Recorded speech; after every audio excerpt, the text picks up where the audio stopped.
It's a combination of demographics and geopolitics. So first, the geography angle. Russian territory sucks is really the very, very short version. I mean, you guys think that German agricultural land is a little questionable, but the outcome per hectare in Russia is less than a quarter of what you can pull off in Germany. And so the only way that they've ever found that they can exist is to run a rail system throughout their entire network. The problem is the growing season is so short, so they need more and more land to achieve the same thing.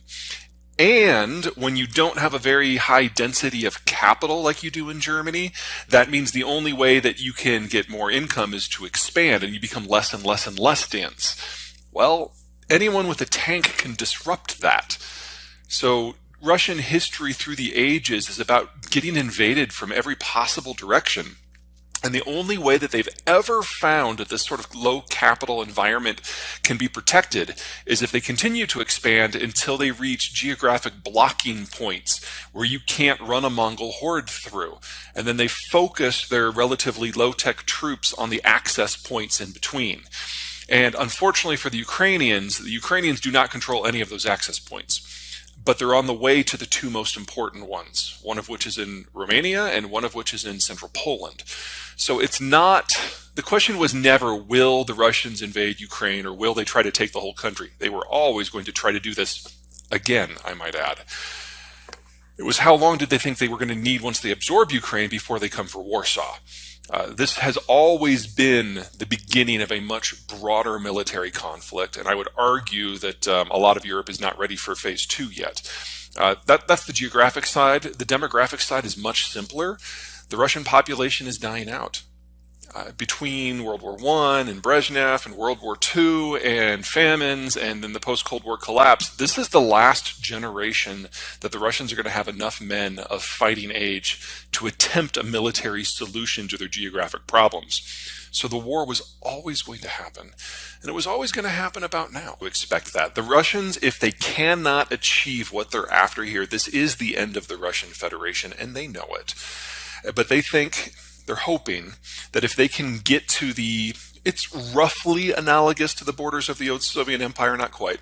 If they can get back to a more forward defense, a crustal shell, in those circumstances, they can defend their frontiers with significantly fewer troops. And in 10 years, they will have significantly fewer troops.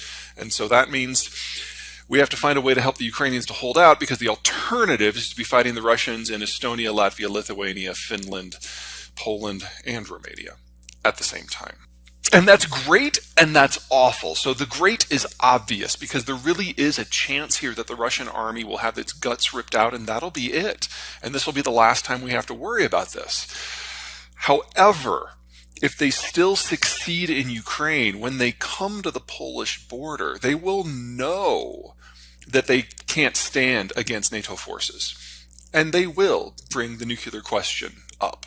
And we will risk a general exchange. So it's important for everyone in NATO to make sure that this does not expand beyond Ukraine. Now, there's a problem on the other side there. I mean, outside Russian victory means we face a nuclear confrontation.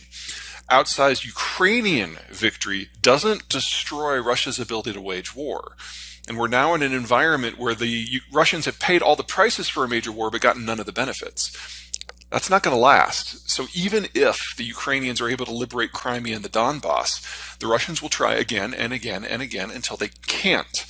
So the only way that Ukraine can be secure is to take out the logistical hubs in Western Russia that enable the assaults on Ukraine.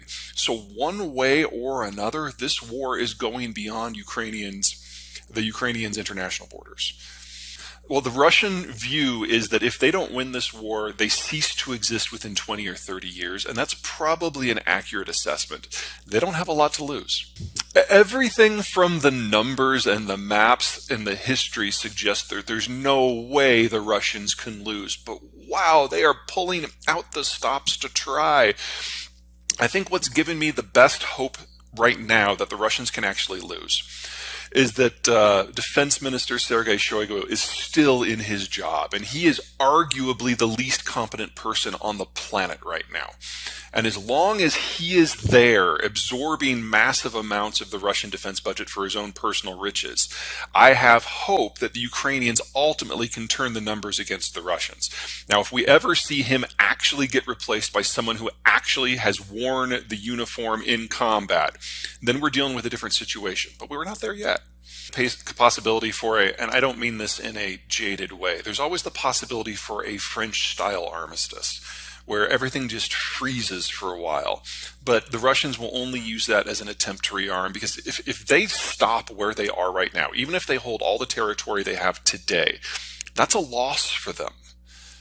That means they're actually in a less advantageous strategic environment than they were at the first day of the war. So they have to press this. This is about national survival for them. Yeah, the word that I'm getting is that the Chinese literally cut checks to both sides to sign. And before you say that that is artificial and why would the Chinese do it, we did that with Egypt and Israel. So it's not all that strange of a possibility. Now, in the case of the United States, we have kept cutting checks to them and the Palestinians and the Jordanians in order to buy peace in that region. I find it unlikely that the Chinese are going to do this for an extended period of time in the Gulf. We'll see. Okay. Will definitely not end this year. Even if the Ukrainians experience an outsized success and are able to capture the entirety of the Donbass and isolate Crimea to the point that it generates a face-destroying surrender of Russian forces in the Crimea, that doesn't end this war.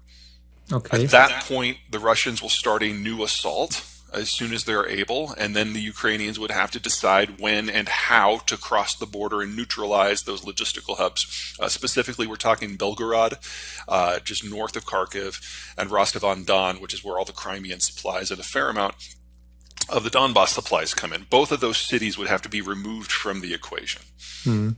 I was confident the war was going to happen, and I was equally confident that the Ukrainian portion of the conflict would be a walkover. And to have even the fact that at that last question that, you know, how can the Ukrainians do?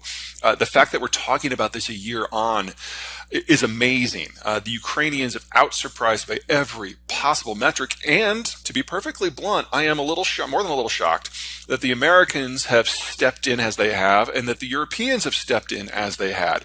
Because if you look at the last 30 years of European history, and especially, no offense, German history, it's been about appeasement. You have to remove the structural dependence on lands to your east.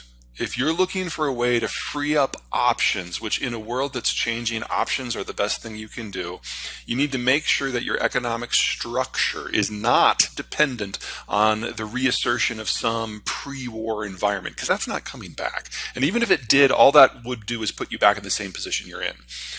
So that means largely removing natural gas from your fuel mix. Now, some people in Germany think you should do that for environmental reasons. I'm saying it's for security reasons, because right now you're dependent upon supplies from a hemisphere away, which is equally dangerous. That also means you need to turn your nuclear power plants back on. And that also means that your green community needs to make their peace with coal being your number one source of fuel for at least the next 20 years. Now, I would argue that the Green Party in Germany has already made their peace with coal. German carbon emissions, because of a lot of decisions you've made, are through the roof. They're going to stay high for decades. There's no way around that. Nuclear power plants are one of the few ways that you might be able to deal with that moving forward. But that also means that Germany's role as a major chemicals processor and producer is also over.